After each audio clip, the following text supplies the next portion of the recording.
शिक्षा के पैसे नहीं है। 3 लाख किसानों ने कर्ज से आत्महत्या की है। हमें अयोध्या में राम मंदिर भी चाहिए, हमें भारत में राम राज्य भी चाहिए।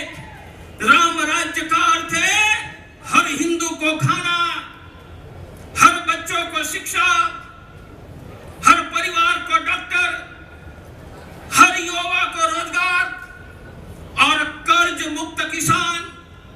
मैं संतों से प्रार्थना करता हूं कि देश का समृद्ध हिंदू आज गरीब बना है, खाना नहीं मिल रहा है। हमें अयोध्या में राम मंदिर भी चाहिए, हमें समृद्धि भी चाहिए। समृद्ध हिंदू बनाने का हमारे संत आशीर्वाद दे। हर बच्चों को शिक्षा मिले, हर युवाओं को रोजगार मिले और कर्ज मुक्त किसान हो जाए। यह दिशा में ले जाने का आशीर्वाद दे। पुनः संतों के चरणों में प्रार्थना करता हूं कि